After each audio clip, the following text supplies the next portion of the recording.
Satu. Beri tepuk tangan untuk kita semua yang berbahagia. Untuk memberikan informasi terkini terkait tahapan dan pelaksanaan pemilihan umum kepala daerah serentak 2024, Komisi Independen Pemilihan Aceh meluncurkan Media Center sebagai pusat informasi.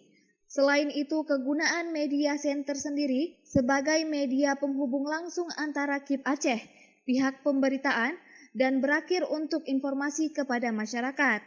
Ketua KIP Aceh Saiful Bismi mengatakan, media center tersebut dirancang agar efektivitas penyampaian informasi serta keterbukaan dan transparansi informasi Pilkada Aceh.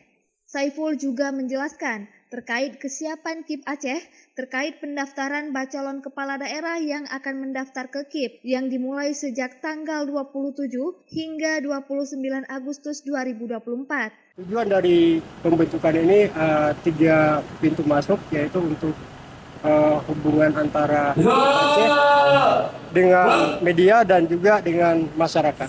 Media Center ini sebagai pusat informasi terhadap kegiatan-kegiatan pelaksanaan tahapan pilkada yang dilaksanakan oleh KIP Aceh.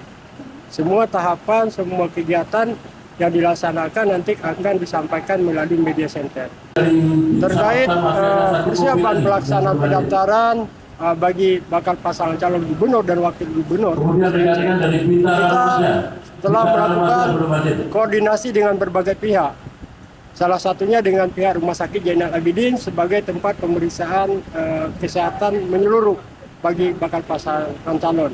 Dan juga terkait tempat pelaksanaan uji mampu baca Al-Quran, kita sudah melakukan koordinasi dengan pihak pengurus Masjid Baitur Rahman untuk menjadikan Masjid Baitur Rahman sebagai tempat pelaksanaan uji mampu baca Al-Quran. Dalam kesempatan itu, Saiful juga meminta agar masyarakat Aceh ikut menyukseskan pilkada mendatang, sehingga pesta demokrasi yang akan berlangsung pada 27 November 2024 dapat berjalan dengan lancar dan sukses. Dari Banda Aceh, Lala Nurmala melaporkan untuk Puja TV Aceh.